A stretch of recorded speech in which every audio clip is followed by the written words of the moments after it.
yaa rabbii yeroo tokko dhugaa madaamonni tokko kan laphee nama seenantu jira jechuudha. Dhugumatti haadha fi kan namaa fakkaatantu jira. Baay'ee tokko kan namatti tolantu jira. Baay'ee tokko kan namatti ijoollee teenya kan simatantu jira jechuudha. Dhugumatti akkuma madaamonni hamtuun jiran madaamonni gaariinis akka jiran viidiyoo kanneen keessaa ni hubattu. Viidiyoo ta'an guyyaa irraa isin hojjedhu kana keessaa ni hubattu jechuudha. Amma madaamii tana akkuma argaa jirtanii kana sarraatanyaan tsidaatee hojjechaarti ni qulqulleessaa jirti. Garuu ishiin immoo ofitti yaamtee rifeensa ishee zayitii dibaafii jirti jechuudha. Akkuma argitan rifeensa ishee zayitii dibaafii jirti. Ashama harka fuunee kabajamtootaaf daawwattoota hordoftoota keenya nageenyi koo kan jaalalaa fi kabajaa bakkaa fi lafa jirtanitti isiniif haa baay'atu. Anis obboleettiin keessan bakkaa fi lafa hin jirutti waaqayyoof galannaa ga'u nagaa fayyaa kootidha. Egaa warroonni mana keenyaaf haarawaa taatan akkuma baratame laayik sheer gochuun sabiskiraayib gochuun gara maamila keenyatti dabalama. Warroonni duraan wajjin turtan immoo ulfaadhaa galatoomaa isiniin jechaa viidiyoo har'aa kana viidiyoo bareedduu shaggituu kana hanga dhumaatitti nu wajjin hordofaa jecha yeroo hundumaa badooma madaamitis ni dubbanna. Akkasumas akkuma madaamii badduurraa madaamii ijoollee teenya miidhanirraa yoo dubbannu madaamota gaariirraallee dubbachuun dirqama nurraa eegama jechuudha. Inni akkuma argitan kana hojjettu yookaan kaddaama mana keessaa maqaa kaddaama jedhaman ijoollee tokko hin jaalatani. Ani garuu kaddaaminnatii kiyyatti nan boonas nan koora sitti sinqaana'u jechuudha. Maaliif jaaladheen itti seene namni dhiibeetti na seessiseen jiru jechuudha. Maqaa kana keessa ofii kiyyaafan jaaladheetti seene immoo akkuma jaaladheetti seene immoo amma immoo jaaladhe innaa kanaafuu jechuudha. Maqaa kana keessa jaalanneeti malee giddiidhaan deemi maqaa kana fudhadhu jedhee namni tokko illee nuuf hin kennine. Maqaa kanaa fi jireenya kana argachuuf namoonni baay'een immoo dhabanii barcaarraa kana kan bu'an hedduutu jira. Carraan kun ta'uu fi biyya keessatti meedikaala irratti kufanii kan bu'aa deebantu jira. Warroonni carraa kana argatan immoo carra qabeetti waan jedhan akka kiyyaatitti. Kanaafuu I love you tuutuu mai kaddaaminnatiin jira. Naarina maaliif jireenyi kaddaaminnatiin nurraa hafuun ishiin ooltu. Kanaafuu siniin aarsiniin jedha. Asumarraan gara viidiyoo sin fideeyoon sin dabarsee akkuma viidiyoo jalqaba irratti ilaaltan jechuudha. Ka madaamin sarraatinyaa ofitti yaamtee mataa ishee zayitii dibdee bareechiteeti kan isheen tolchite jechuudha. Ijoollee baay'een koomentii jala seenee yeroo ilaalu beeksisa hojjetachaa jirti. Ishiin beeksisa zayitii ishee hojjetachaa jirti malee sarraatinyaadhaaf yaaddeetii miti. Inni sobdii kan jedhantu jira. Kanaaf jechuudha obboloonni kiyya jechuudha baay'een keessanii ishiin beeksisa illee osoo kan hojjettu ta'e osoo beeksisa kan ta'e amma fakkeenyaan ooman heerii minaamina kana wiigii minaamina kana cinaa guutee akka haala saniin beeksisa kana irratti hojjechuu dandeessi. Rifeensi kun gabaabaadha akkuma argaa jirtanii qardaaddaadha baay'ee tokko jabaataadha goggogaadha. Ka rifeensi keenya ka haalli rifeensa keenya akkasuma qardaaddaadha goggogaadha. Keessattuu biyya ormaatti qibaatiin argatu kan filaannu seenuu diduutu jira jechuudha. Sitti qibaatiin gosa garagaraan jiru hin dhaamu. Akkasumatti shaaworiin galamee kan maramee taa'ee addaan namaa bahuu didufaa hedduutu jira jechuudha rifeensi ijoollee keenya. Kanaaf kanana jechuu barbaada. Ishiin immoo rifeensa kanaayyuu harka isheetiin gwaanti illee kaawwanne waan isin garramu gwaantuma illee kaawwanne harka isheetiin dibde jechuudha. Rifeensa ishii kana doon tuffatiin osoo hin jibbiin harka isheetiin dibde naamusa ishii eeddee fi haala ishii eeddee fi kaameraatti illee fuula isheen garagalchine kaameraa irraa achi garagalchitee rifeensa ishii qofa mul'istee dibdee beeksisa hojjette madaamin tuni garuu ani badooma tokko irratti hin argine gaarummaan irratti argee beektanii madaamonni tokko kaan rifeensa kee harkaan qabanii rifeensa kee sii filuu miti. Gaafa rifeensi yoo lafatti bu'ee argani bar rifeensa keeti jedhanii kan sitti iyyantu jira jechuudha isiniif galee. Akkasumas immoo gaafa fakkeenya bakka tasaa ijoollee tokko kan shaaworii shintibeetii garagaraa kan hin qabnetu jira. Madaamonni tokko shintibeetii sababa hin qabneef shintibeetii tokko keessa kan fayyadamtantu jira. Asitti kanan mudatee argeen jira jechuudha.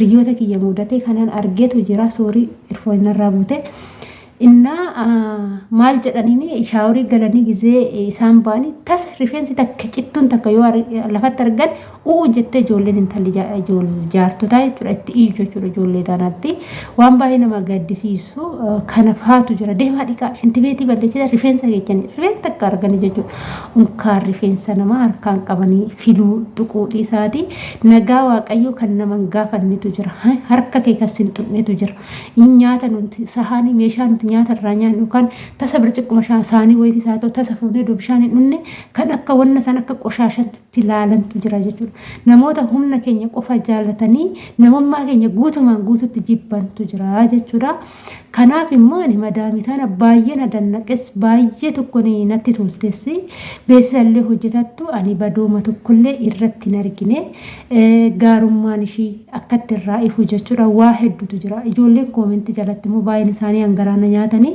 akkana nu gochuu miti osoo nyaatuma qixxaata akkaayyuu nu dhoggachuu baatanii osoo bishaanuma birciqqoo nu dhoggachuu baatanii kana bichaa nu gochuu miti kan jirantu jira kan mana manatti unkaan akkana gochuu fi miti nyaata garaa isaanii dhabanii waan ta'an dhabanii kan bilchaatantu jira jechuudha kan gola madaamii keessatti shiggaariin ajjeeftutu jira kan bishaan dhabanintu jira akkasumas uffata jijjiirratan dhabanii kan makaraa argantu jira jechuudha dhugaa dubbachuudhaaf faalziinii harkashii madaamin fiduu fi diddee kan harki ciccitutu jira waa baay'eetu jira jechuudha asuma keessa immoo madaamonni akkanaatis ni jiru jechuudha akkuma amalli namaa namni akka amalaan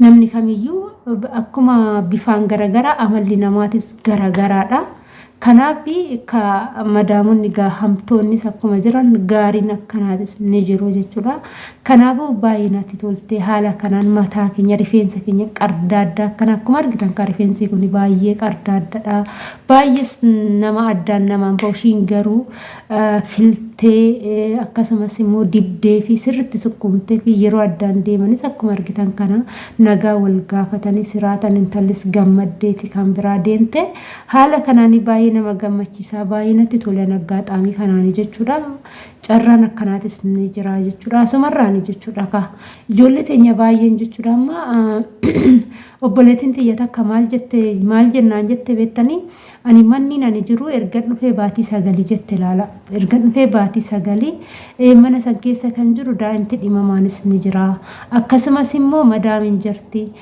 na aga amma mindaas naaf hin kennanii akkasumas immoo maatii kiyyattis akka bilbila dhunan eeyyamanii waa takkas naaf hin bitanii waa takkas naaf hin godhanii mindaas naaf hin kennanii akkaman taa jette keessa natti matte jedhu obboleettiin teenya takka baay'ee kan ulfaatu wanni kunuu ni jira madaamonni akkanaatu ni jiru baay'ee nama ijoollee baay'een bakka akkana nu godhanii akkas taane akkana taane dhugaa oduun keessan viidiyoo sagalee isaanii garana fidee dhugaa sin boochisa jechuudha ijoolleen tokko haalli isaan keessa jiran bakka nama boochisaa nama mararu baay'ee tokko jechuudha kuni odoo jiru gaafa gaarummaa akkana arginu immoo maal jennarii maal deebisnarii mee kana bakka kanatti ani dhugaa badooma dubbachuun natti ulfaataa jechuudha kanaafuu waaqayyoon ishee eebbisu beeksisallee hojjetattu akkasumas immoo faayidaa ofiiti amma fakkeenya madaamonni tokko faayidaa ofiitiif ijoollee kaameraadhaan duubatti akka barbaadan godhanii kaameraa fuulduratti gaarummaa agarsiisantu jira